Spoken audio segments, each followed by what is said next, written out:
Olá pessoal, sejam bem-vindos à nossa segunda videoaula da semana 3 e a nossa nosso último conteúdo.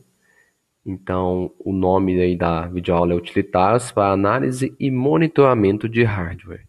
Então, é uma aula mais rápida, tá? Mas não deixa de ser importante.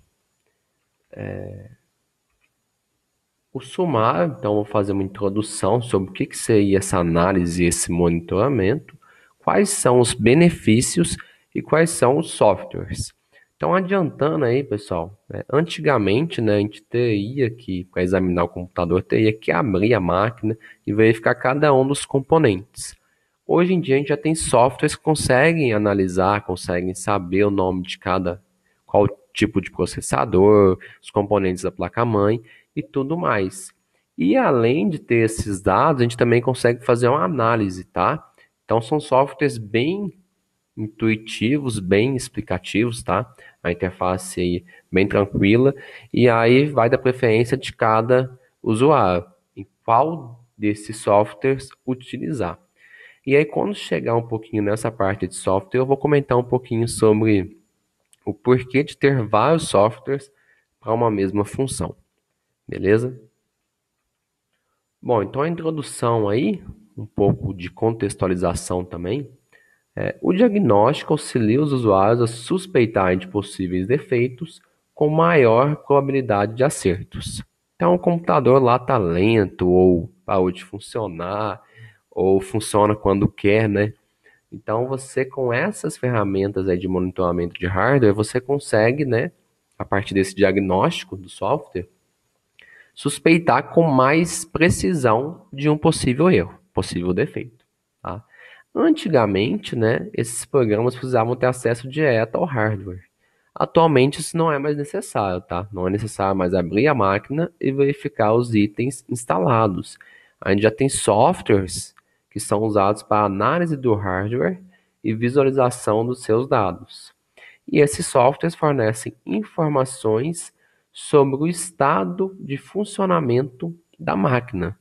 Então, o principal objetivo desse software é isso: verificar se a máquina está num bom estado de funcionamento ou não. Então, a partir dessa alerta, eu consigo, né, reduzir custos de manutenção, eu consigo verificar, olha, se continuar assim, daqui 2 a 5 dias, o computador não vai funcionar mais. Então, imagina aí que você está meio que se antevendo a possíveis futuros defeitos e aí corrigindo eles antes que seu sistema todo pare.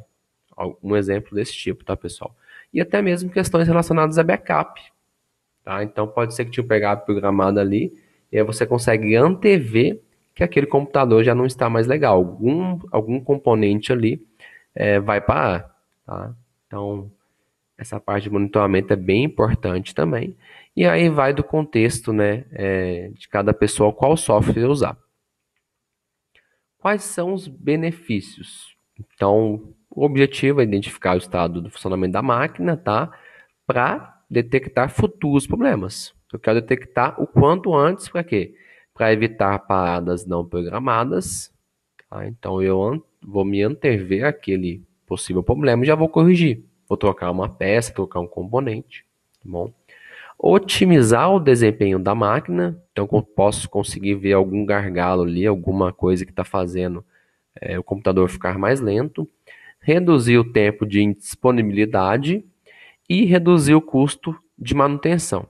Então essa última que eu acho bem importante aí, essa parte de custo de manutenção. Por quê? É melhor prevenir do que remediar, né? É como se fosse essa ideia aí, pessoal. E também, por que que eu acho interessante? Vocês vão fazer uma outra disciplina comigo, tá? Que fala um pouquinho desses custos de manutenção, custo de implementação, mais no contexto de desenvolvimento de software. E aí vocês vão ver que lá também é falado disso, pessoal. Que o custo de manutenção é sempre mais caro que os outros custos, tá? Então sempre tem que ser um objetivo a gente fazer o melhor possível para prevenir futuros problemas, para reduzir o custo de manutenção, que sempre é muito alto. Bom, e aí chegam os softwares para monitoramento de hardware. Então, o que que eles fazem? Basicamente, todos eles, tá? Eles fazem a análise completa dos componentes de hardware. E a análise bem didática, tá? A forma que eles mostram para a gente é bem didática. Tem a geração de relatórios, vocês podem especificar que os relatórios vão ser em relação ao processador, em relação à placa-mãe e assim por diante. Então, vocês, como usuários do software, têm essa liberdade de especificar como que vai ser o relatório, em cima de quais componentes. E também é bem importante que é de fácil manipulação. Não precisa ser um programador, não precisa ser uma pessoa que mexe com informática há muito tempo, tá bom? As tarefas, então algumas das tarefas que esses softwares fazem, né, nessa análise completa é o quê? Identificar o tipo de processador, placas de rede, componentes da placa-mãe, fazer testes de estresse e assim por diante, tá?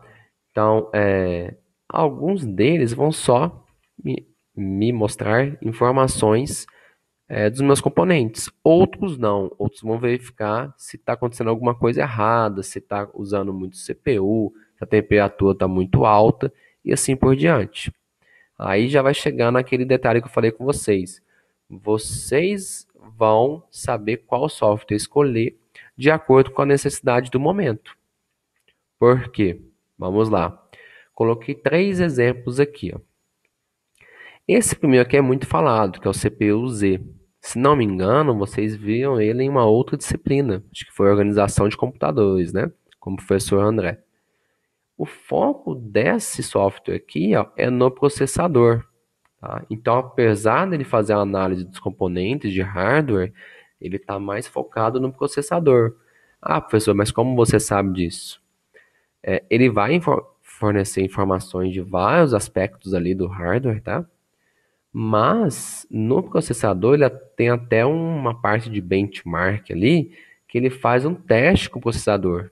Como assim um teste? Ele faz um teste de estresse, tá? Então ele coloca é como se colocasse o processador ali sob pressão, sob muita coisa para processar ao mesmo tempo, para ver como que ele se comporta. Outra coisa que ele faz também, que é bem legal nesse vídeo aula aqui, a explicação, comparar o seu processador com outros processadores. Então você consegue fazer essa comparação para ver a que nível, né, que você está, o seu processador em relação a um outro processador, tá bom? É uma videoaula curta, então acho que vale a pena vocês pegarem pelo menos a segunda metade dessa videoaula, tá? Acho que é 6 a 7 minutos. Ali, a partir do 4 ou 5 minutos, ele faz esse teste aqui, ó, do processador. Bem bacana. Esse aqui, o HW Monitor, o foco dele é na temperatura. Tá? Então ele vai mostrar a temperatura média, a máxima, a mínima, e aí você consegue ver quando alguma coisa está acima do normal. Perfeito?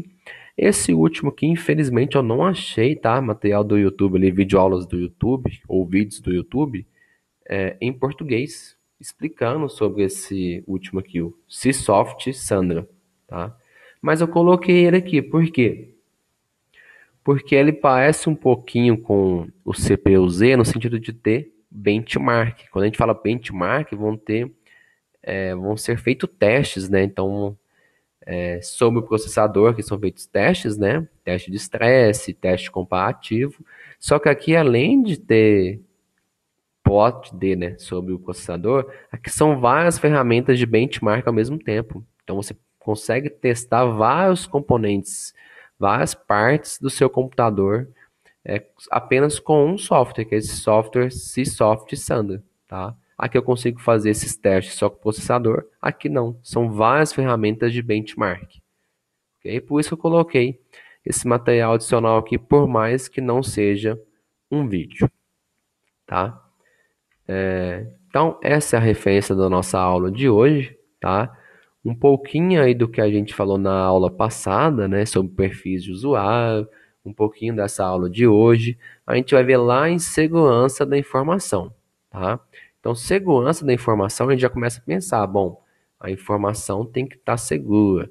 Apenas usuários autorizados têm que conseguir acessar aquela informação.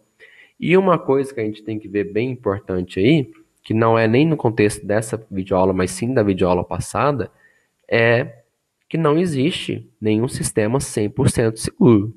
Só que o nosso objetivo sempre tem que ser tentar garantir o máximo de segurança, tá? Então, colocar senha forte, colocar antivírus, fazer backup, fazer monitoramento de usuários e assim por diante. Tá bom, pessoal? Então, espero que tenham gostado aí da disciplina. Estou com vocês aí para auxiliá-los durante o curso aí. Então, até mais, abraço.